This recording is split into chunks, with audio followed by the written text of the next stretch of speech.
Okay, I don't know what happened, but I kind of lost you there. So I'm going to go back to what I was doing. So we've got the line of posts there. You're going to hit those. Then you hit gates, and you see the Belgian gates are designed with that pointy part on it. That's the idea. Is going to rip the bottom off the ship, but the ships come over them. These log ramps, if you hit those, they're mined to explode. And you're continuing further up the beach. You've got more hedgehogs. They've got barbed wire rolled all over the place, seawalls, all kinds of just natural fortifications and things that are going to stop. So we've got, again, like I said, the seawalls that you got to get up the seawalls here, if you're lucky enough to get that far. So once you get there, you can see these anti-tank ditches here. That's in case you brought any tanks with you. They're going to get sort of knocked, hopefully not be able to get beyond that. And any aircraft guns here, you've got the anti-tank guns up top. Pillboxes are where the soldiers will be inside. The German soldiers with a little space about this big, so they can shoot down. You can't hit them because they're protected top, side, and bottom. And they're going to be using their machine guns out of this location. So this map just gives you the idea of all sort of the order of things that you would encounter once you hit Omaha Beach. And then up top here, this is where the gun batteries are and the pillboxes. And this is what we endured. This is Operation Overlord. Massive preparations. We're talking about 3 million Allied troops in England. If you look at these pictures here, you can see like there's almost like fishnet over the top of them. They had designed these things that from the air, you couldn't see what was there below them. It was a way of hiding them and camouflaging them. And this will be all over the ports, all over like you've got the bulldozers here and the tanks and soldiers and things, and everything is going to try as best they can to keep it hidden because the element of surprise is going to be essential to winning this victory. On Operation Fortitude, the goal here was deception. Hold on one second. Okay, so Operation Fortitude was a massive disinformation campaign. If you look at the pictures here, you've got the tanks, and these are basically balloon tanks and balloon harbors. And from the air, it looks like they are actual tanks and ships and things like that. If you get up close, you'll see clearly it's not. But the idea was if we could convince them there were enough of these around that the attack is coming at Calais, then we know that the Nazis are going to fortify this area significantly across from Dover because this is the most logical place to come. And this is what they expected. If there was an invasion, that's where the invasion would go. Luckily for us, it appears that they probably bought it. These are real. These are called mulberries. These are prefabricated harbors that we will construct. So once we get control of the beach, we'll construct these harbors. And all along here, it would allow us to load ships, unload men. You could use it as a little road. So this is the method by which we're going to create harbors where they previously did not exist. You can see in these pictures here, these are sort of an aerial view after we take Normandy. This is what we'll set up here. So again, the story about when we went is actually a really interesting story because the tides were key. We're going to be the key to this whole operation.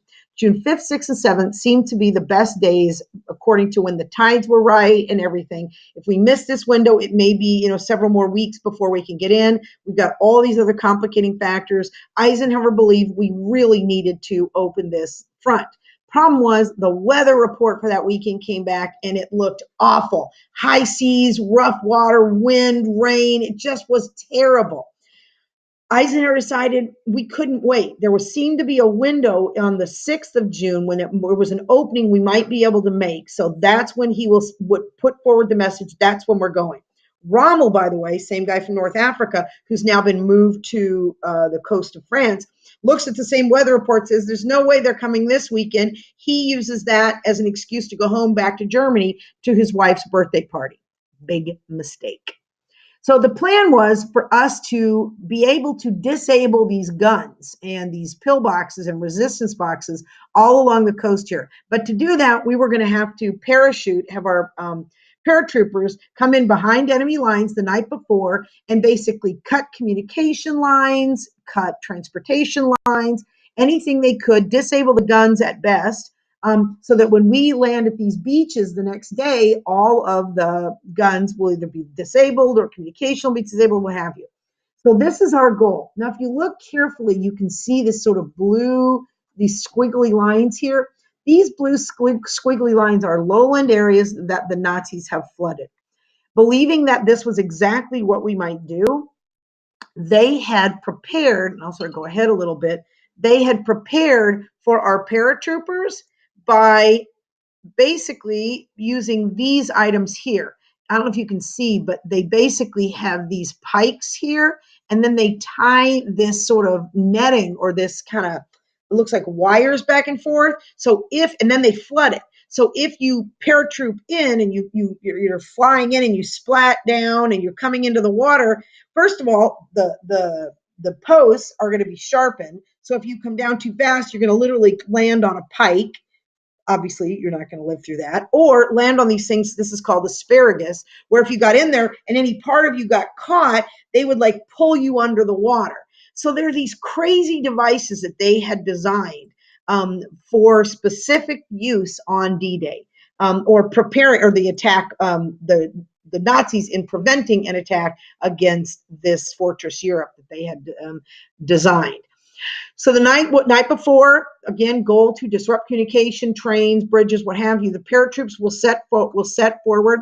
Unfortunately, these pictures here of the paratroopers from D-Day, this may be their last photos, as not very few of them actually lived through this mission. It's very big mistakes made on this mission. In particular, when the paratroopers went in, because the anti-aircraft guns were so hot and firing so high, the American planes had to fly higher. And when we had to fly higher, that meant that when you paratroop out, you're A, in the air longer, but B, you're not coming down in the place that you had expected to. You're also coming down a lot faster. You know, it's just a recipe for disaster. People were caught in trees. They were caught in these flooded lowland areas. It was just terrible. The second terrible part of it is that the plan to cut communication line, transportation lines, and knock out some of the guns did not happen. Particularly, this is bad at Omaha Beach, where we're going to come in. These are just some images of the bodies of paratroopers that were found all over here. So again, you've got, we start sending fake coded messages between Dover and Calais right here, that believing that, trying to again throw off the idea that we're coming. And this is the direction we'll come. This is Utah and Omaha. You've got a little bit over here. You've got Gold, which is the British. Canadians are kind of coming here at Juno, and Sword will also be the British. Now, if you look at the lines here, this shows you how far they move on the first day. That was how much we had control at Utah. This is how much was controlled by the British and Canadians. This is how much. This is D-Day. This is the beach where it was really, really horrific. These are men going out to their ships, sort of walking to the ships, sort of running over last-minute plans, last-minute prayer service on the, one of the docks before they left. And the assault begins on the morning of June 6th. Very rough seas. So you're going to be carried over in these Higgins landing crafts that look like this. Many people were sick on the way over. They had been vomiting. They couldn't keep the breakfast down. Now, these pictures show these guys kind of jumping out and running in. Unfortunately, for the men that landed that first morning, this is after the guns are gone. That first morning, the guns were still fully able to shoot. And this is where many of the men will die before they ever even step foot in France. A lot of them will be killed right there on the beach. Omaha Beach, just to give you some examples of it, and I'm going to put a clip of Saving Private Ryan on here. In fact, maybe I'll post that right now. But in one unit of 187 men, they will lose 180. 2,400 die in the assault in the first 2 hours. Okay, Omaha Beach, that's June 6, 1944. This is the medical attention that the men received after the fact. But within a few days, we will have basically advanced and controlled the beachheads of this whole region in Normandy. 1 million troops had now landed in Fortress Europe, and we were there ready to basically engage the Nazis directly. This, again, is just sort of battle casualties of the war. Over here, this is what the Normandy battlefield looks like now. It's one of the areas they've cleaned for a funeral area here. This is what you can see, the bombs where they had basically bombed the heck out of it. There's still parts of these prefab harbors just kind of scattered all across the beach in Normandy. But from here, this is the D-Day advance. This is the directions we're going to go. You can see we're going to move very quickly, moving on some of the cities. And this is what it looked like 10 days after we had taken control of the beach. We are in a massive landing and assault of Europe. So if you take a look here, this is June of 43 to July of 44. You take a look there. Okay, look how much the Soviets are gaining. Go back one. Look how much the Soviets are gaining over here. Watch here and watch here and watch a little bit here. Okay, they've now moved to the Gothic line, heaviest fighting. You've got them moving in on this side, and for the first time, you see this, which is us at Normandy. All right, sorry, it's 2 little videos for you, but they're quick. And then a little clip of, if you want to watch it, Saving Private Ryan.